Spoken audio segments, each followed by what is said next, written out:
Warriors, good morning. If you're watching this in the future, good morning. If you're watching this today, happy Friday. My name is Coach JV. I am the top health and mindset coach in the world. What you believe in your heart, you think in your mind will eventually become your words and become your reality. If you can see it in your mind, eventually you can hold it in your hand. What you repeatedly do gets ingrained in your subconscious mind. What gets ingrained in your subconscious mind becomes an unconscious activity. And what are we going to talk about today, Warriors? I'm going to give you a 30,000 foot overview, because what's happening is the way we're designed within the current paradigm we live in is they keep you in the micro. They keep you confused. They keep you attached to your computer, in your phone, TikTok, Instagram, looking this way, looking that way. And your brain is spinning and spinning and spinning, and you're looking at a WAP video this way. You're looking at Tekashi 6ix9ine this way. You're looking at the Little Nas 6'6" shoes this way, as there's a whole nother narrative going on this way.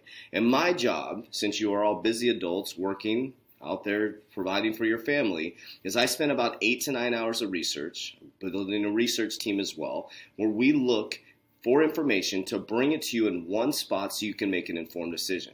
I will always tell you, do not believe a word I say. I'm not a financial advisor. This is not financial advice. You have access to all this information. What I ask you to do is get your fishing pole and fish, Warriors. I'm going to open up your mind and awareness to a new paradigm, and that opens you up to make good decisions. Now, I'll share with you guys. I'm going to give you this information today based from my perspective. Having 12 years in banking experience, scaling banks, so understanding how to scale banks from the ground up. I went to CBA Executive Banking School. You get a certificate in banking, so you learn how to scale banks and understand the banking system at a deep level. And when I understood the banking system at a deep level, my brain works backwards. And so I realized that we were in a fraudulent Ponzi scheme type system. Just my opinion. Okay, fractional reserves to me is a Ponzi scheme. Basically, you bring $100 into your bank. They only have to keep 10 of it. They can lend 90 out to Bobby. Bobby can take that $90 and go put it in his bank. That bank only needs to keep $10. And they can lend out, only keep $10 of that 90, and then they lend out 80. And then Susie takes that $80 and puts it in her bank. And out of that 80, they only have to keep $10, then they lend out 70. And your money gets lent out over and over and over again. And you hear people saying that crypto is a Ponzi scheme. It's such an interesting thing when people say stuff like that, when they have no deep knowledge on understanding of blockchain, cryptocurrency, not only currency that we're switching into a new quantum financial system, but the shift in energy from Capricorn to Aquarius. Our world is going through an awakening and a shift, Warriors, if you haven't noticed yet. They're creating separation in between human beings. So there's a lot of crazy stuff happening. This will not happen in our history again. Look me in the eyes. This will not happen in your history again. You have the biggest opportunity and the biggest shift in generational wealth, and this will not happen in your history again, your kids' history or your kids' history. So what I'm going to do today is I'm going to show you videos from the past, and I'm going to bring you back to what's happening right now. I'm going to show you how deep I go. I watch video after video after video. I look for voice inflection. I look for the way they respond sacredly. For example, Jerome Powell, when he is speaking, he goes, when somebody is coughing when they say something, it means right here in their this area, this energy center, there's something wrong with what they're saying. They either don't believe in it, or maybe he just has a sore throat all the time, right? He either doesn't believe in it, or there's something that he doesn't, or he's lying. Watch Jerome Powell's videos. So when I talk to people, I'm literally analyzing. I know that makes you uncomfortable, but I'm analyzing. I'm watching the way you look into my eyes, the way you respond, the way you say things, and the way you... These are all sacred things, Warriors, but you do this through understanding yourself internally. Okay, so I'll get off my soapbox. I probably lost people with that intro, but that's all right. If you're still here, you're warned. Okay, so let's watch Gary Gensler in 2018, December 10th. Okay, this is 2018. Watch what he says, and I'm going to show you the news that he just came out with. He's the head of the SEC. Okay, ready? Here we go. I don't want to predict what the U.S. securities regulators would do, but I'll say what I think. First, we have to ensure that the crypto exchanges are fully regulated. And until that happens, there should be no confidence in this market. I repeat, no confidence in this market that there's not manipulative behavior rife in the marketplace. The crypto exchanges are where 98 or 99% of the activity is. I think in each of our countries we should bring them inside and make sure that they are well regulated. Then exchange-traded funds would have something upon which they can rely. Boom. Warriors. That's why I'm a fundamental investor. That's why I'm not in these weird exchanges, off-brand exchanges. I stay in the exchanges that are known in the marketplace, that have an infrastructure, that have a leadership team. I can communicate with them. Okay. Also, Warriors, I'm telling you, 99% of cryptos are going to get wiped out. That's why you need to know the game. A lot of you are rushing into the crypto space because you heard about Dogecoin, right? That's okay. There's nothing wrong with that. But you have to know the game. Now, he said this in 2018. This is Gary Gensler. He is now the head of your SEC. He said, we must bring them into the fray of regulation. Here we go. Now we're in 2021. SEC chairman, who is now the head of the SEC, the gentleman that just said that, Gary Gensler, recommends Congress regulate crypto exchanges. There's really no protection around the fraud manipulation, Gensler says, in his first public hearing since taking the reins of the agency. The $2 trillion cryptocurrency market, so rationalize that, Warriors. Cryptocurrency ain't going nowhere. It's a $2 trillion market now. Needs more investor protection in the U.S., including possible regulation for crypto exchanges, Security and Exchange Commissioner Gary Gensler said on Thursday. In a public hearing since becoming the head of the Federal Securities Regulator, Gary said the SEC's authority is restricted to securities and products or asset managers that might invest in cryptocurrency. But he suggests that Congress could take a role bringing a greater regulatory clarity, particularly around exchanges. Right now, the exchanges do not have a regulatory framework at the SEC or at the sister agency, the Commodities Future Trading Commission, he said. Right now, there's not a market for regulators around these crypto exchanges. Thus, there's really no protection for fraud manipulation. Okay, Warriors, what is happening with the SEC and Ripple? It is a battle. Now we have what is called us investors who got hurt. They're supposed to protect us, right? So there's this huge narrative going on with the SEC lawsuit. Ripple was the third largest cryptocurrency when this happened, Warriors. They said that Bitcoin was not a security. They said that Ethereum was not a security. And then, boom, they stopped. Jay Clayton stopped at Xrp and went after bad actors, supposedly. They come back, revisit the case. Now, Gary Gensler, who says this is now the head of the SEC, are you seeing the connection? They did all this to bring in crypto regulation. Now, do you think you're like, oh, they're probably not working on it? Well, here you go. Here is Crypto 2021 legislation. These are all the states. You can look all this stuff up. These are all the states that are currently working on the bill, on legislation for 2021 that are bringing in legislation for cryptocurrency exchanges. Okay? Not cryptocurrency exchanges, excuse me, crypto or digital assets, cryptocurrency legislation. Yep, cryptocurrency. I want to make sure I'm right here. So look at these. All these states are going to be bringing in cryptocurrency regulation. You can look at all this stuff up, Warriors. Okay? So let's continue on here. Okay, so now this is Gary Gensler again in 2018, the same interview. I want you to listen to what he says. I want you to listen to what he says. So he says that we need to regulate exchanges. They are going after bad actors in the cryptocurrency space. This year, that's why I'm telling you, Warriors, this is going to be a bull run like you've never seen before, face-melting profits. We're going through it right now, right?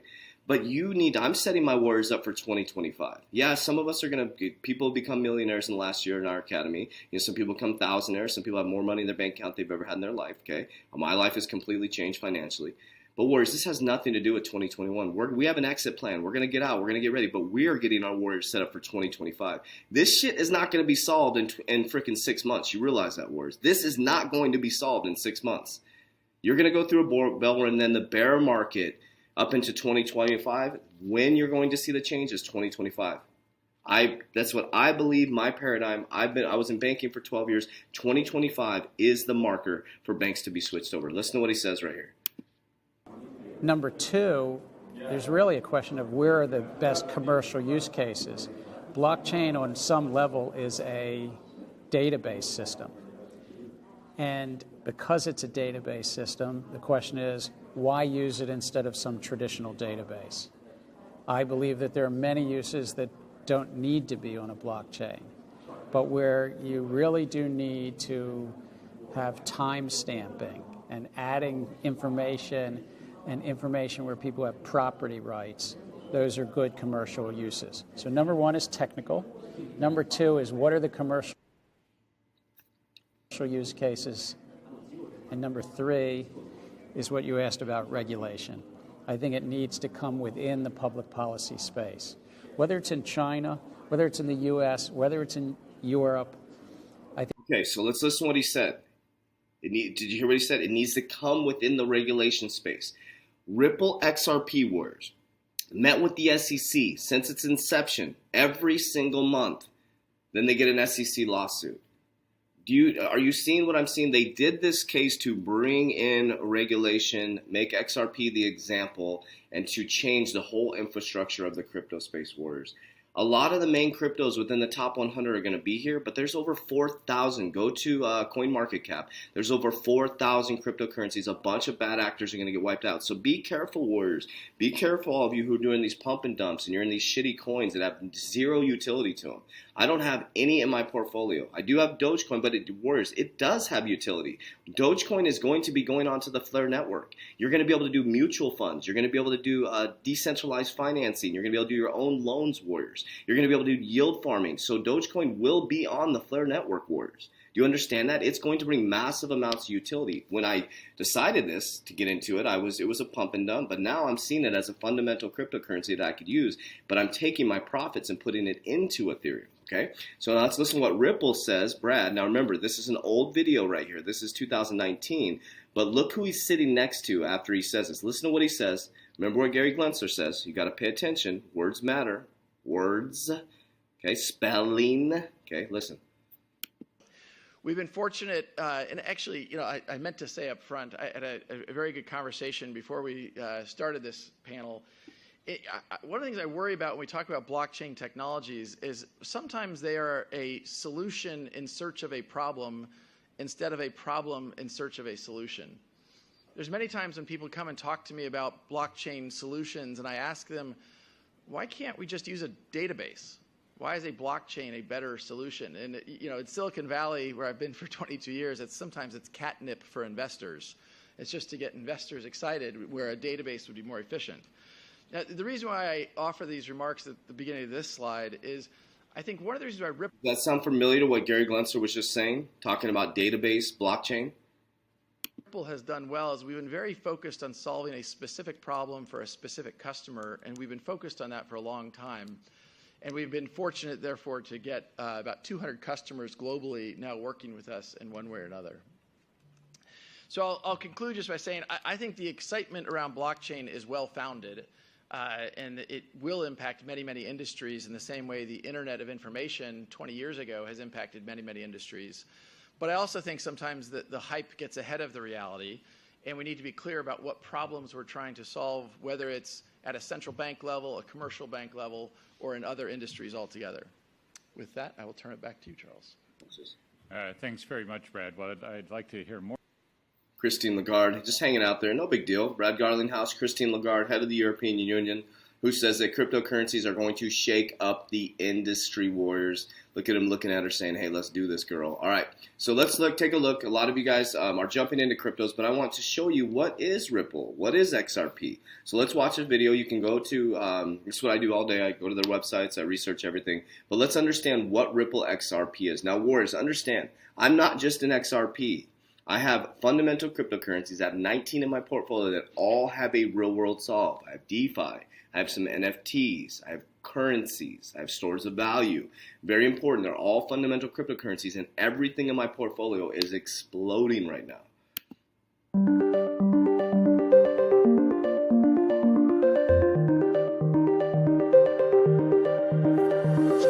At Ripple, we've talked a lot about the Internet of Value, our North Star of enabling money to move like information does today. But how does the Internet of Value translate into banking? It starts with your customers. Your customers' payment demands are changing, and the Internet of Value plays a large part in delivering on those demands. Across retail, SME, and corporate customers, as well as the emerging wave of platform-based businesses, they are demanding global transactions that are seamless, real-time, certain, and cost-effective. Yet today's global transactions fall far short of those expectations. That's because the current payments infrastructure is a patchwork of centralized networks, legacy technology, and different payment rails. It's disparate. The technology, systems of record, messaging, and rules are different from one network to the next. It's slow. It takes an average of 3 to 5 days to settle across the numerous intermediaries. It's error-prone. Failure rates are high and data flow between intermediaries is poor. And it's costly. Processing costs are high, an average of $25 to $35 for each payment. The downstream impact of these problems provides a subpar experience that's driving customers from your bank to fintech providers that can provide a better customer experience. We're solving this with RippleNet, which is the cornerstone of enabling the Internet of Value. RippleNet is a global decentralized network that brings together a diverse ecosystem of payments players for the first time in history. Let's look at what could be the fully realized future state of RippleNet. Network members process payments through real-time settlement with bidirectional messaging. With RippleNet, banks and payment providers can process payments more efficiently through the pre-validation of every transaction to eliminate failures and through rich data attachments for every payment. It also provides payment certainty through the pre-disclosure of information prior to settlement to eliminate failures, and through atomic settlement that provides pass-fail processing across all intermediaries to avoid settlement-like risk. Network members can also source liquidity through access to an on-demand pool of liquidity through digital assets. RippleNet provides the ability to lower liquidity costs by being able to source liquidity on demand and reduce the amount of nostros required to make global payments. For network users, again, these are corporates, SMEs, small banks, and other payment providers, RippleNet provides a standardized API-based interface to originate payments through their banking partner. They can access across networks globally. Okay, I want to help you guys understand from a banking perspective what this means. Let's talk about liquidity first. So banks are in a liquidity crisis, Warriors, a liquidity crisis. And they're literally sitting on this tightrope, right? As us, as consumers, are going to lose our jobs in the middle class, right? So we're going to have less money coming in. The government's going to be pumping stimulus checks, right? The central banks are getting involved in CBDC. So this liquidity for banks is starting to dry up. So they have to have capital reserves on there to move this money across the rails. SWIFT system is slow and clunky. XRP has the liquidity to move the money across the world for all institutions, right? I'm not saying that every institution is going to become part of XRP. But a lot are going to get involved in running their systems on XRP. Whereas we are on the precipice of something massive. I want you to think about, too, cross-border payments. As technology moves at the speed of light, we're moving from computing to connectivity. Ripple solves the connectivity problem. You can't have a computing-type financial system with a connectivity-type world. VeChain, supply chain management. When money moves at the speed of light, supply chain needs to move at the speed of light. That's how my brain works. I don't jump in and out of pump and dumps, Warriors. We teach you fundamentals. So, Warriors, this is what we're here to do, is bring people together all over the world to become the uncommon 1%. We do workouts together. We have nutrition, mindset coaching, subconscious mind programming, goal setting, vision board creation, access to my portfolio, exit strategy, a Discord with over 1,200 warriors now working together in the quantum financial system. It is an online program, and the money you pay for the value you get is remarkable, warriors. We bring you together in an ecosystem where we have cryptocurrency calls on Thursday, technical analysis calls on Friday. You have access to our team to ask questions if you have any questions. Right? Is it one-on-one coaching? No, but it's for the value that we provide, warriors. There's so much information out there. If you really dive into it, you can completely change your life. The key in the book Think and Grow Rich is to surround yourself with a mastermind of like-minded people. Because when you're talking to people about crypto, they look at you like you have a third eye, which you actually do right here. If you lift yourself into Christ consciousness, you can open it up. But just to let you guys know, I follow God. I follow the life of Jesus as close as possible. And I love everybody. I don't care if you're Mormon, Catholic, Jehovah's Witness. We love everybody. We just want you to be your true version of yourself. Everything's down in the description down below. If you'd like to join the Warrior Academy. If not, there's hundreds of free YouTube videos here. You got my podcast, the Coach JV Podcast. Make sure you follow me on Instagram, CoachJV_, where I show you my own personal warrior journey. Warriors, rise, let's go.